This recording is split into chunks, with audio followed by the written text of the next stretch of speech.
농부가 이렇게 열심으로 수고하는 이유가 무엇입니까? 당연히 좋은 열매를 수확하기 위해서, 얻기 위해서 하는 것입니다. 그런데 또 다른 이유가 있어요. 식물은 환경에 민감하기 때문입니다. 그래서 환경 변화에 따라서 적절히 대응을 해주는 거예요. 농부가. 물론 특정 지역에서 자라는 사막이나 이런 데서는 그 기후에 맞게 자라기 위해서 이렇게 개량된 그런 종들이 자랍니다. 그러나 일반적인 식물은 환경에 아주 민감하다는 것입니다. 그런 이유로 농부는 오늘도 내일도 계속 바쁜 겁니다. 오늘 본문에 나오는 바위나 가시떨기라는 것은 결국은 환경적인 것을 얘기하고 있는 것입니다. 즉 한번 뿌려진 씨앗이 열매를 맺기까지 여러 가지 환경의 영향을 받듯이 말씀의 씨앗이 성도들 가운데 뿌려지고 삶 속에서 열매를 맺기까지는 그 각각 개인이 처한 성도들의 삶의 환경에 영향을 받는다는 것입니다. 왜냐하면 인간은 환경의 동물이거든요. 식물만큼이나 환경에 민감한 것이 인간이기 때문입니다. 그리고 끊임없이 변화하기 때문에 무엇이요? 환경이, 우리를 둘러싼 환경과 상황이 끊임없이 변화하기 때문에. 그렇다면 바위나 가시떨기는 우리 삶에 어떤 환경적인 변화를 의미할까요? 이것은 외적인 것과 내적인 것으로 구분해서 살펴볼 수 있습니다. 가장 첫 번째로 살펴볼 것은 외부적인 환경의 변화입니다. 이는 바위 위에 씨앗이 떨어진 경우에 해당하는데요. 6절에서 예수님 말씀하시기를 그 씨가 바위 위에 떨어져 싹까지 났다가 습기가 없어서 말라서 죽어버렸다고 합니다. 도대체 바위 위에 어떻게 씨가 뿌려졌고 그 뿌려진 씨가 싹까지 났다는 것이 무엇을 의미하는 것일까? 이를 이해하기 위해서는 우리가 이스라엘의 농사법을 좀 알아야 됩니다. 우리나라 같은 경우는 일반적으로 우리가 농사를 지을 때 밭에 씨앗을 심을 때요, 밭에 흙을 좀 이렇게 파놓고 땅을 좀 파고 씨앗을 뿌린 다음에 흙으로 덮지 않습니까? 근데 이스라엘은 그렇지 않다는 것입니다. 평평한 땅에다가 씨앗을 뿌린 다음에 흙과 같이 뒤엎는 거예요. 같이 뒤엎는 것입니다. 근데 그런 과정 중에 농부가 아주 열심히 돌 골라내고 열심히 밭을 좀 보호하고 관리했다가도 어쩔 수 없이 이렇게 뒤집다 보니까 큰 돌멩이 같은 것들이 같이 섞여서 씨앗하고 들어가는 거예요. 그때 돌 같은 것들이 씨앗과 함께 섞여서 결국은 그 식물이 자랄 때 수분도 빼앗고 뿌리나 줄기가 올라가 자라는 것을 방해하게 되는 것입니다. 그래서 누가는 바위라고 했지만 같은 내용을 기록하고 있는 마태나 마가복음에 보시면은 돌밭이라고 기록되어 있습니다. 돌밭에 뿌려졌다. 그렇다면 이는 씨앗이 싹을 틔우고 자라는 과정 중에 미처 생각하지 못한 외부적 환경의 변화가 생긴 것입니다. 어떤 것일까요? 예수님 13절에서 이렇게 설명해 주고 있습니다. 바위 위에 있다는 것은 말씀을 들을 때 기쁨으로 받으나 뿌리가 없어 잠깐 믿다가 시련을 당할 때 배반하는 자요. 무엇입니까? 외부적인 환경적인 변화가 뭐예요? 성도로 하여금 말씀의 열매를 맺지 못하게 만드는 외부적인 환경의 변화는 바로 시련입니다. 시련. 다른 말로 하면 어려움, 환난, 고통 이렇게 바꿔서 얘기할 수가 있겠죠.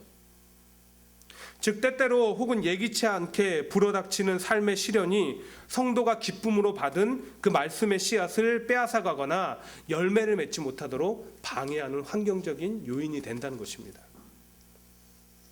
이번에 이민사에 너무나 안타까운 사건이 발생했죠. 그 흑인이 50대에 한기석 씨를 밀어서 선로에 밀어서 떨어져 이제 들어오는 전동차에 치여서 사망한 사건이었는데, 이 사건이 많은 언론의 관심을 받고 또 알려지게 되면서 더불어 이분이 아주 뉴욕에 있는 모 교회에 출석하시면서 열심히 신앙생활을 했다는 것이 함께 알려지게 되었습니다. 실제로 이분은 예배에 열심히 참석하시는 것뿐만 아니라 그 말씀을 실천하기 위해서 남모르게 1년간 성전 청소를 하셨고요. 또 교회 안에 어려움이 있는 분들이 있으면 먼저 찾아가서 이렇게 도와주셨다고 합니다. 그 사실이 알려지자 저희도 지난 수요 예배 때 말씀을 나누면서 이런 내용을 나눴었는데, 아니 그렇게 하나님 앞에서 열심히 하고 신실히 따르는 사람들을 먼저 데려가시는 것은 우리를 하여금 그분들의 목까지 열심히 사명 붙들고 살아가는 뜻이 아니겠느냐, 그렇게 깨달음을 주시는 거 아니겠느냐, 이렇게 함께 말씀을 나눴거든요. 아마 많은 교회들이 그럴 거예요. 많은 크리스찬들이 그럴 것입니다. 근데 다 그런 것은 아니더라고요. 간혹 어떤 분들은 그렇게 하나님 열심히 믿어봤자 무슨 소용이 있냐, 결국은 죽지 않았냐, 불평의 이야기들을 하고 심지어 하나님을 향한 저주의 말까지 일삼는 것을 제가 듣고 또 인터넷 댓글들을 통해서 본 적이 있습니다. 그분을 통해 뿌려진 씨앗이 주변 사람들을 통해서 어떤 열매를 맺는지 관심도 없고요. 그분의 희생을 통해서 그분의 가정이 어떤 열매를 지금 맺어가고 있는지도 관심이 없는 것입니다. 그저 하나님을 향한 원망만 늘어놓는 것이죠. 시련이 우리 신앙을 흔들고 말씀의 씨앗이 삶에서 열매 맺지 못하게 하는 성경의 예도 있습니다.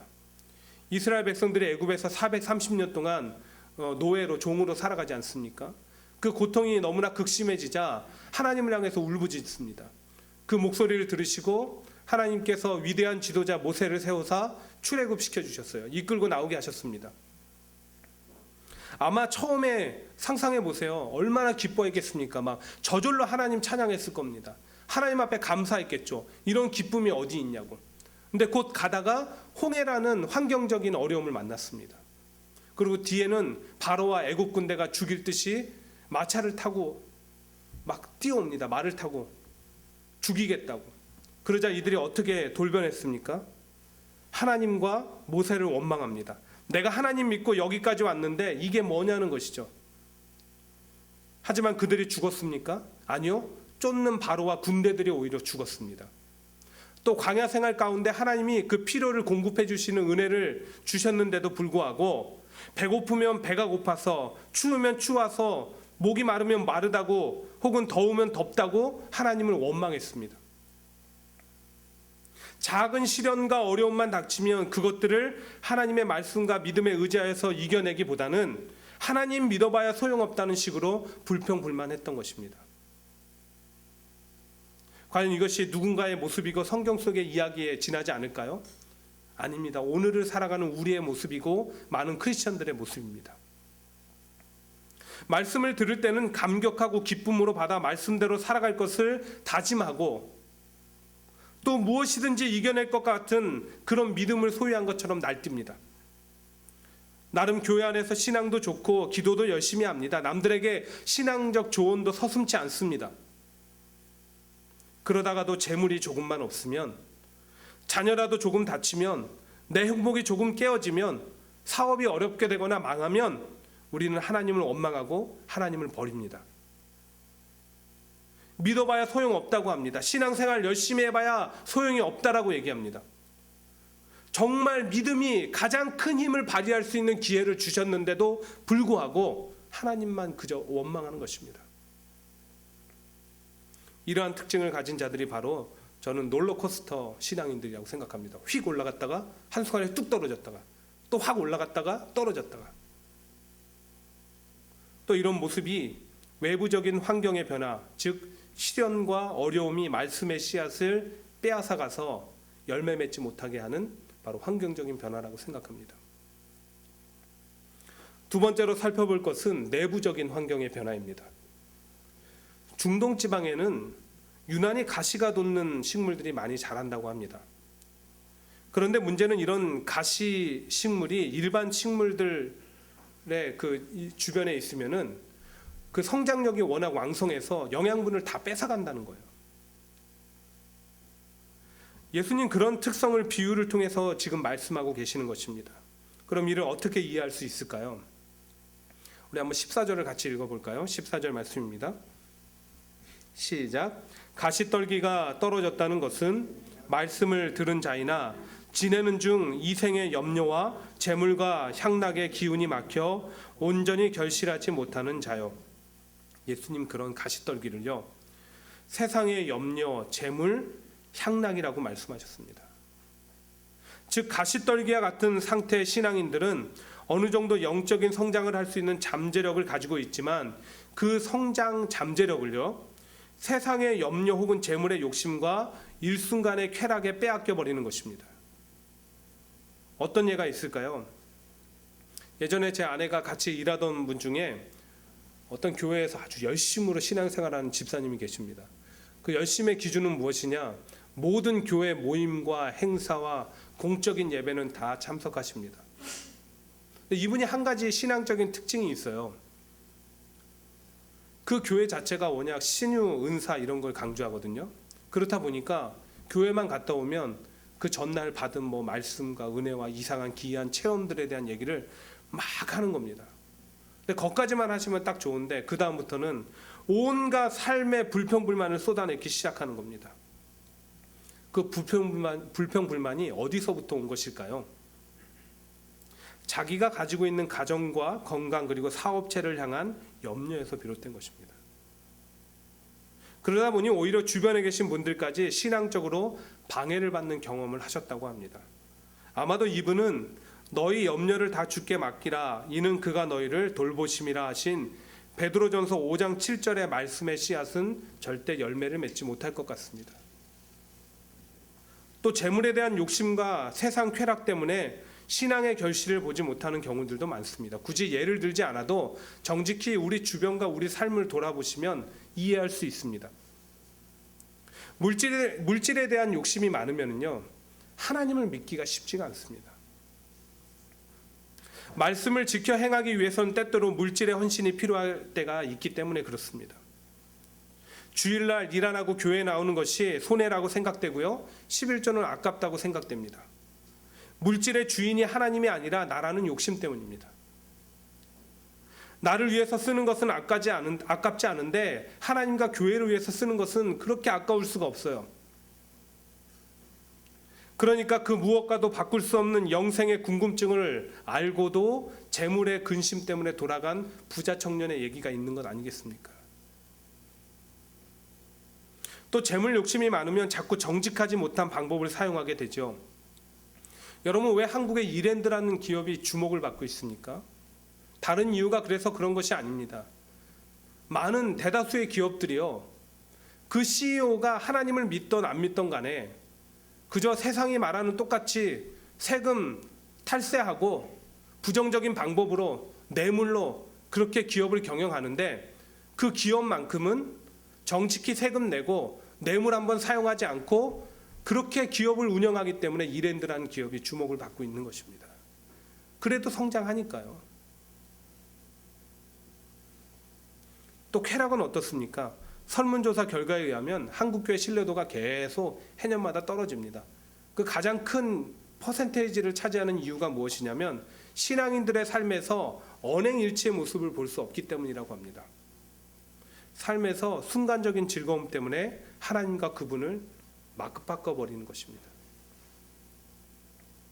주일날 아침에 잠 때문에 예배하지 못하는 것도 내 육신의 만족을 위해서 하나님과의 만남과 예배를 바꾸는 것이잖아요. 정직히 얘기하면. 많은 사람들에게 읽히고 있는 스테디셀러가 있습니다. 그러니까 오랫동안 지속되고 있는 베스트셀러를 얘기하는 것이죠.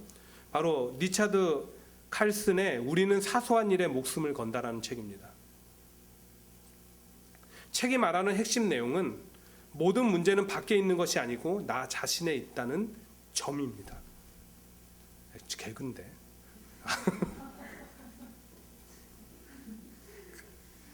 모든 문제는 밖에 있는 것이 아니라 나 자신 안에 있다. 별로 중요하지 않는 것을 너무 중요하게 생각한 결과 사람들은 결국 자기를 잃어버리고 만다는 것입니다. 예수님 가시떨기를 세상의 염려 그리고 재물과 쾌락의 욕심이라고 하셨습니다. 혹 우리가 세상 것들에 집중해서요, 정말 중요한 영생의 선물을 잃어버리고 살고 있지 않는지 돌아보기를 원합니다. 사람 의식해서 신앙 잃고요, 하나님 잃어버리고 있지 않는지 그렇게 돌아보라는 것입니다. 이 땅의 만족을 위해서 염려와 재물욕과 쾌락을 하나님과 천국의 즐거움과 바꾸고 있지 않은지 말입니다. 바로 이러한 모습이 내부적인 환경 변화에 의해서 말씀의 씨앗이 열매 맺지 못하는 경우입니다. 근데 제가 이렇게만 딱 풀어놓고 말씀을 정리해버리면 약간 좀 허무하잖아요. 오늘도 바위 위 가시떨기와 같은 우리 신앙 상태 혹은 삶의 환경이 100배의 결실을 맺을 수 있는 그 신앙적인 실천 방안을 여러분들에게 마지막으로 제시하고 말씀을 마무리하려고 합니다. 그 실천 방안을 마지막으로 여러분들에게 제시하기 전에 먼저 생각해 볼 것이 있는데요. 이 땅을 살아가는 사람들 중에 시련이 없는 사람들이 있습니까? 인생을 살다 보면 누구나 시련을 만나게 됩니다. 시련이 없는 인생은 없습니다. 어쩌면 인생은 넘어지고 일어서는 시련의 연속을 통해서 성장해 나가는 과정이라고 할 수 있습니다. 사랑에, 사람의, 재물에, 명예에, 수많은 삶의 문제 앞에서 단 한 번도 흔들리지 않고 넘어지지 않는 인생이 어디 있겠습니까? 어느 시인의 고백처럼 흔들리지 않고 피는 꽃은 없는 것입니다. 그렇다면 내면에 일어나는 염려와 물질과 쾌락의 욕심은요? 이것도 다 있죠. 왜 사람인데 염려가 없습니까? 때론 그 고통과 염려가 엄청나서 견딜 수 없어 절망할 때도 있지 않습니까? 그리고 돈이 많은 걸 싫어하는 사람이 없고요. 편안하고 즐겁고 자극적인 것을 좋아하지 않을 사람이 없습니다. 이 모든 것들은 일종의 본능입니다. 그래서 공짜라면 양잿물도 마신다는 얘기도 있잖아요. 양잿물 먹으면 죽습니다. 근데 공짜라면 마신다는 거예요. 인간의 끊임없는 탐욕과 욕심을 경고하는 얘기입니다. 하지만 우리가 시련도 욕심도 쾌락도 어쩔 수 없는 것인 양 그냥 내버려 두면 안 됩니다. 왜냐하면 인생을 성공적으로 살아간 사람들, 그리고 위대한 인물이라고 불리는 그런 사람들은요, 자기의 닥쳐오는 그 시련을 이겨냈고요, 삶의 여러 가지의 부분들을 절제했기 때문에 그렇게 우뚝 설 수 있었던 것입니다. 우리가 신앙적으로 뿌려진 말씀의 씨앗을 열매 맺기 위해서도 찾아오는 시련과 욕심과 쾌락의 유혹을 이겨낼 수 있어야 됩니다. 하지만 혼자는 불가능하죠. 어떻게 할 수 있을까요? 하나님과 함께하면 가능합니다. 하나님과 함께할 때 가능하다는 것입니다. 그러면 우리가 좋은 땅과 같이 될 수 있는 실천 방안은 무엇이냐? 하나님과 날마다 교제하는 겁니다. 그러면 이겨낼 수 있어요. 절제할 수 있다는 겁니다. 13절을 보시면 오늘 예수님께서 바위 위에 떨어진 씨앗이 싹을 맺었지만 죽어버린 이유가 뿌리가 없어서 그랬대요. 이는 곧 믿음의 뿌리가 없음을 의미하는데요. 믿음의 뿌리는 하나님과 교제를 통해서만 깊어질 수가 있는 것입니다. 이는 곧 내가 평소에 얼마나 말씀과 기도와 찬양과 그리스도의 공동체와 함께하는 것을 즐거워하느냐와 연결되는 거예요. 누가복음 22장에 보시면 예수님께서 감람산에 기도하러 가셨습니다. 그때 예수님의 상황이 무엇이냐면 곧 붙잡혀 십자가에 못 박히실 그것을 앞두고 있습니다. 십자가의 사명을 앞두고 있는 직전입니다. 너무 괴로우셨어요. 괴로운 가운데 기도하러 가셨습니다. 그래서 그때 기도가 무엇이었냐면 하나님 할 수만 있으면 이 십자가의 잔을 내게서 옮겨 주시옵소서. 근데 그렇게만 기도하고 끝내지 않았습니다. 곧 이렇게 다시 기도하셨습니다. 그러나 내 원대로 마옵시고 아버지의 원대로 되기를 원하나이다. 예수님께서는 자기에게 찾아온 십자가의 시련과 또 피하고 싶은 유혹을 견디고 절제하고 이겨내셨습니다. 어떻게요? 그 비결은 예수님께서 습관을 따라 기도하러 가셨다는 것입니다. 바로 즉 어느 날 갑자기 어려움을 당해서 하나님 앞에 나와서 열심히 기도하고 꼬꾸라져서 그렇게 했다는 것이 아니에요. 평소 하나님과 교제하는 그 삶의 모습 습관대로 나아감으로 찾아온 시련과 유혹을 이겨낼 수 있게 된 것입니다. 오랜 교제로 신앙과 믿음의 뿌리가 깊게 내려져 있었기 때문입니다. 또한 내부적 환경과 같은 가시떨기를 제거하기 위해서도 하나님과 교제함이 필요합니다. 삶의 가시도 내가 제거할 수 없기 때문입니다. 식물의 잡초를 누가 뽑아줍니까? 가지치기를 누가 해줍니까? 농부가 해주잖아요. 요한복음 15장에 보시면 하나님을 우리 농부라고 비유하고 있습니다. 우리가 하나님과 교제할 때 순간순간 농부 되시는 하나님께서 우리 삶의 주변에 잡초도 뽑아주시고 가시떨기는 제거해 주시고 필요 없는 가지는 가지치게 해 주시는 것입니다. 찬양할 때 근심과 걱정이 떠나가고 말씀을 들을 때 확신을 갖게 되고 기도로 유혹을 이겨낼 수 있다는 거예요. 사랑하는 여러분, 평소 제가 목회자로서 여러분들에게 뭐 큐티하라고 얘기하고 주중 모임이나 성경 공부를 권하고 하나님과 교제하는 삶을 강조하는 것도 다른 뜻이 있어서 그런 것이 아닙니다. 개인적으로 인간적으로 볼 때는 저한테 좋은 게 아무것도 없죠. 근데 그 이유가 무엇이냐? 가장 먼저는 우리가 삶에서 시련을 당할 때 승리하고 내 안에 온갖 유혹과 욕심을 절제하여 분명한 삶의 목표를 이룰 수 있게 하기 위해서입니다. 다음으로는 삶에서 말씀의 실천을 통해서 열매 맺게 하기 위해서. 즉 저는 이 뉴욕 초원교회 여러분들을 위해서 영혼의 돌보미로서 부르심 받아서 그 사명을 감당하는 것입니다. 여러분 케어해주고 있는 거예요, 제가. 또한 그런 하나님과 교제하는 삶을 통해서 신앙과 믿음의 뿌리가 깊어지고요. 무럭무럭 영적으로 성장하는 모습을 볼 때 제가 기뻐하는 것이고 무엇보다 하나님이 여러분들을 보면서 기뻐 춤추시는 겁니다. 여러분 이제 말씀을 맺습니다. 얼마 전에 룩박도사에 영화배우 정우성 씨가 나와서 자신이 학창 시절에 일명 아르바이트 왕으로 이렇게 이름을 날렸을 때를 얘기하면서 이런 얘기를 했다고 하더라고요. 저는 그때나 지금이나 꿈을 쫓았지 돈을 쫓지는 않습니다. 그래서 돈도 꿈을 이뤄가는 과정에 필요한 딱 학원비 정도만 벌었습니다. 저는 아무래도 목사이기에 그때 그런 얘기를 들으면 이걸 신앙적으로 자꾸 생각하게 돼요. 그래 어쩌면 오늘날 나를 포함한 신앙인들의 삶의 우선순위가 바뀐 채 생활하고 있는 것은 아닐까. 즉 많은 사람들이 꿈과 목표를 버리고 돈의 노예가 되어 살아가듯이 삶에서 가장 소중한 하나님 또한 그분과의 교제의 즐거움을 잃어버린 채 세상의 염려와 욕심과 쾌락의 노예가 되어 살아가고 있지 않냐는 것입니다. 사랑하는 여러분, 다윗은 하나님과 더불어 교제하는 것이 얼마나 기쁜지를 이렇게 표현했습니다. 주의 궁전에서의 한 날이 다른 곳에서의 첫날보다 나은즉 악인의 장막에 사는 것보다 내 하나님 성전 문지기로 있는 것이 좋사오니. 그렇습니다. 우리 안에 뿌려진 말씀의 씨앗이 열매 맺기 위해서는 외부적, 내부적 환경의 변화를 이겨낼 힘이 필요합니다. 그것은 삶에서 하나님을 우선순위에 두고 그분과 교제하는 모습입니다. 그럼 농부 되시는 하나님의 지키고 돌보고 보호하심 속에서 말씀의 열매도 맺어지고 말씀과 함께 주어졌던 약속의 축복과 은혜가 우리 것이 되는 것입니다. 여러분 하나님과 함께 합시다. 하나님과 우리 교제합시다.